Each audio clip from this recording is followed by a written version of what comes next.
Hello, today I am going to discuss about Neo-Realism from International Relations for third semester major students. So number of thinkers are involved with the approach of Neo-Realism, but among them the most important one was Kenneth Waltz, and he was the pioneer of Neo-Realism, and he wrote a book, Theory of International Politics, in 1979, where he had established his own theory. So there is some differences between classical realism and neo-realism. First of all, the neo-realist thinkers said that the study of international relations begins with a system.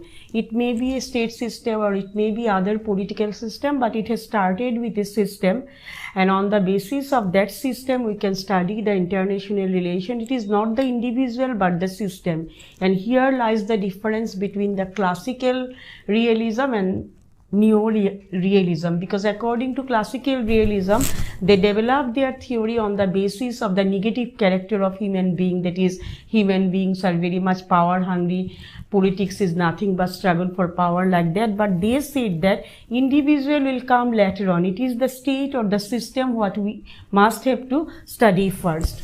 Then secondly, they said that the structure of the system and this relative distribution of power are the main point of analysis. So whenever we are going to analyze the international politics or scenario of international politics, we must have to study the international structure. So what happened? For example, you can take that after the Second World War, the whole world was divided into two opposite groups, and that system was known as bipolar system. And all of us are aware of the fact that before that bipolar system, earlier there was more or less multipolar system, but bipolar system is much more stronger, much more stable than that of earlier multipolar system.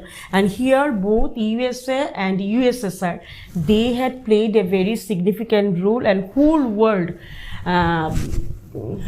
more or less whole world, either joined with American bloc or joined with Soviet bloc. And whenever at that time, during that period, that means before the disintegration of Soviet Russia, and from after the end of the Second World War, whenever anyone is interested to analyze the international situation, they must have to take into consideration that bipolar structure and which country is there with whom and how they are maintaining their relation. And another thing is that states which are more capable than other will control the international scenario. So you remember one thing, that neo-realist thinkers, they put stress on nation state.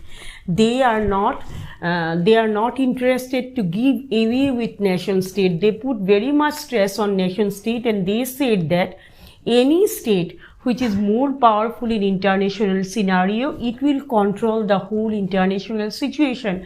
As for example, after the disintegration of Soviet Russia, America became more or less the most powerful country in the world, and automatically it is the America, again that nation state, which will control the whole world.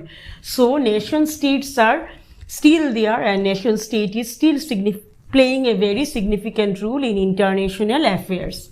Then that neo-realist thinker, they are skeptical about globalization. That means they have no faith on globalization, or they are not so much worried about globalization. They say that globalization is not a world phenomenon. It is mainly a Western concept, and it is mainly related with that Asian countries, Latin American countries and African countries. These are actually under the impact of globalization. Otherwise, globalization is purely a Western concept, and it has nothing to do with the existence of the state authority. State are still playing a big role. Only the small state or underdeveloped state, they are facing some difficulties, and there are some question marks regarding the sovereignty of those states only for the advent of globalization. So globalization is not so much powerful that it will vanish the state system from this international arena. Then they said that economic interdependence has not made the nation state a minor actors. because nowadays people are saying that all the states are economically dependent on others, and multinational companies are coming and privatizations are there, so states actually lost their own identity or they lost their economic power. But they said that it is also not true. Okay, little bit true maybe it is regarding that underdeveloped countries, but big countries are playing the same role. They are still controlling their economic activities, and not only they are controlling their own state economic activities, they are even controlling the international economic organization. So economic interdependence also not responsible for making the state less powerful, or in other words, states are still playing a very important role in this age of economic interdependence also. Then they said that only free market economy may not achieve sustained growth. That means nowadays people are saying that if there is free market economy, then only economic development is possible, economic growth is possible. All these positive things are there in favor of globalization. But they said that no, only free market economy is not sufficient. When there was no free market economy, they cite the example of 1950 USSR. At that time USSR actually developed their economic growth, and during 1980s Japan also attained economic growth, not through free market economy. So other means are also there to achieve that sustained growth. Not only the free market economy is the only solution. And not last but not least, they said that despite anti-statism, there is no serious rival to challenge the existence of the state. That means they said that there is hue and cry, the nation state are losing their earlier entity. They are not enjoying that power which they were enjoying earlier. Sovereignty of the state are under question mark. All these things are there. But they said that show us the example.